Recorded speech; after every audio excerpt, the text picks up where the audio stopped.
Bienvenido a tu siguiente clase de biología, quien te habla Mr. Alexander Colina. La clase de hoy, membrana plasmática en la célula animal. El objetivo será analizar un poco las funciones, estructuras y composición de la membrana plasmática de la célula animal, valorando la importancia biológica de esta unidad orgánica funcional en los seres vivos. La membrana plasmática constituye el límite de la célula con el medio exterior.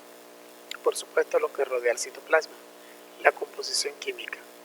Bien, se sabe que las membranas plasmáticas están compuestas fundamentalmente por grasas, es decir, por lípidos que disponen en una doble capa o bicapa lipídica en la que se insertan diversas clases de proteínas. Las proporciones de lípidos y proteínas que están presentes varían según el tipo de célula. Los lípidos que intervienen en una mayor proporción de la composición de la membrana son los fosfolípidos y el colesterol. Los fosfolípidos constituyen la estructura básica de las membranas. Están formadas por una cabeza hidrofílica o polar y dos colas hidrofóbicas o apolares, es decir, son moléculas anfipáticas. Debido a esta característica, los fosfolípidos se disponen con las cabezas hidrofilas, o sea, que atraen el agua en contacto con el medio acuoso, y las colas hidrófobas porque están compuestas de químicos que no tienen afinidad por el agua en oposición a este medio.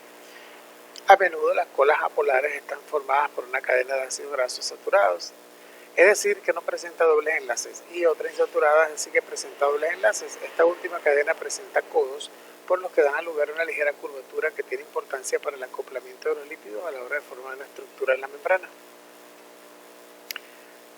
De tal manera que podemos observar una estructura como la que vemos aquí. Los fosfolípidos, las colas son esta partecita azul, y esta sería la parte delantera de la cabeza. Esto sería como una corte transversal de la membrana plasmática de una eucariota. Estas partes verdes vendrían a representar lo que son las proteínas y los fosfolípidos, estas bolitas que vemos allí. Entonces, la estructura de un fosfolípido básicamente es acá. Es una larga cadena de carbonos e hidrógenos y oxígenos formando una gran molécula, donde existen dobles enlaces covalentes, como ya tú los conoces de química, y enlaces simples. La presencia de enlaces covalentes dobles hace que esto sea insaturado porque tiene menos hidrógenos, y la parte que tiene a los oxígenos con el átomo de fósforo, por eso se le llama fosfolípido, tienen oxígenos con electrones no enlazantes y lo hace muy reactivo. La parte hidrofílica, tienen gran atracción por el agua, pues tenderían a formar enlaces especiales intermoleculares, y la cola hidrofóbica, la que no tiene afinidad con el agua, es la que es puro carbono e hidrógeno, que es la que vemos más hacia acá, de tal manera que la podemos representar de esta manera: una cabeza hidrófila o polar, y la cola que está compuesta por todas estas cadenas carbonadas. Molecularmente son como especie de polímeros, y por eso se pueden hasta visualizar con esta forma en microfotografías electrónicas. La estructura que forman los fosfolípidos no es rígida, ya que estas moléculas pueden presentar movimientos como difusión lateral. El fosfolípido intercambia su posición con otro que está situado en la misma monocapa mediante desplazamiento lateral. La rotación del fosfolípido, las moléculas giran sobre su eje longitudinal, es decir, a lo largo. La flexión de las cadenas hidrocarbonadas, los fosfolípidos aumentan o disminuyen el grado de separación de las colas hidrófobas. Y tenemos el flip-flop.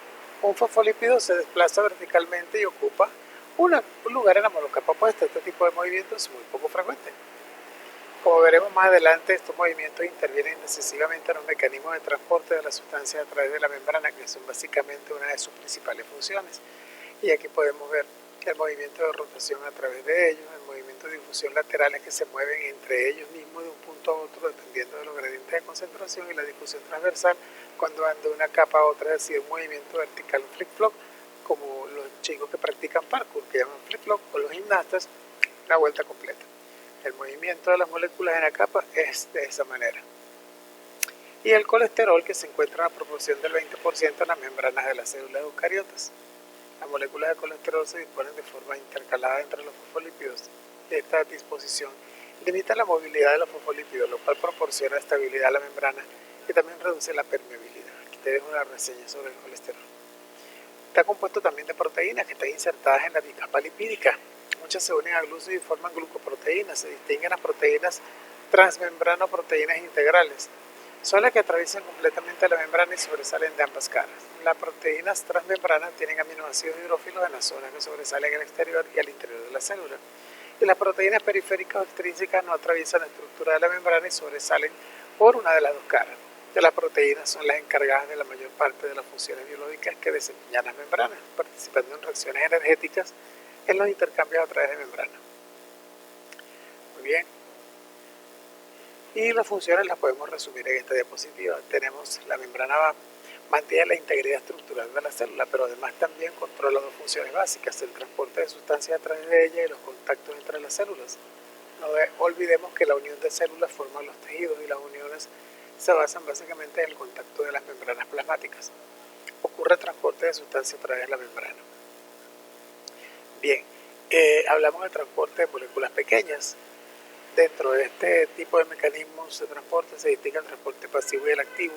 El pasivo es un tipo de transporte que no requiere gasto de energía y presenta dos modalidades: difusión simple, algunas moléculas pequeñas y sin carga electroquímica como el oxígeno, el nitrógeno, el dióxido de carbono y también el agua, se difunden rápidamente a través de la dicapa lipídica a favor de su gradiente de concentración. El paso se produce aprovechando las aperturas que aparecen en el desplazamiento de los fosfolípidos, y la difusión facilitada. Las moléculas que no pueden atravesar la dicapa lipídica, como los glúcidos, los aminoácidos, los iones, pasan a través de la membrana a favor del gradiente electroquímico, es decir, de las diferencias de cargas electrostáticas que pueden aparecer allí, o de concentración mediante las proteínas transmembranas, es decir, dependiendo de la cantidad que aparezca aglomerada. Y tenemos el transporte activo, que se produce contra el gradiente de concentración, el gradiente electroquímico de la sustancia, y por eso precisa energía. Y tenemos el transporte de macromoléculas y partículas, definiendo la exocitosis y la endocitosis.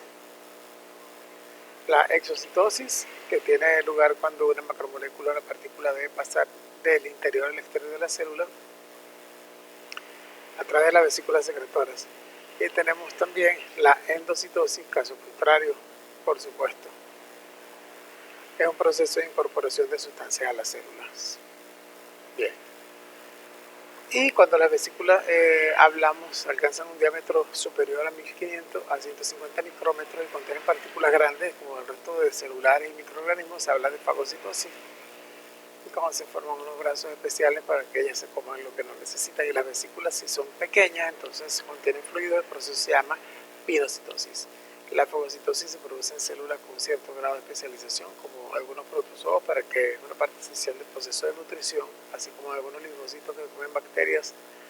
Y por el contrario, la pinocitosis es muy común en todo tipo de células.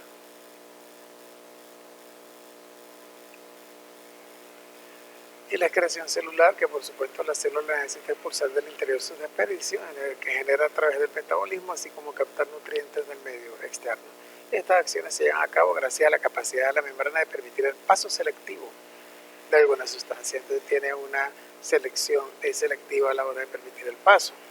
La excreción es el proceso biológico mediante el cual se eliminan las sustancias tóxicas generadas en el metabolismo, como lo dijimos. Puede ocurrir a través de la difusión simple, facilitada, transporte activo y exocitosis. Tarea: complementa la información con el contenido del texto y realiza las actividades de la página 162. Que sea de provecho tu clase. Hasta la próxima.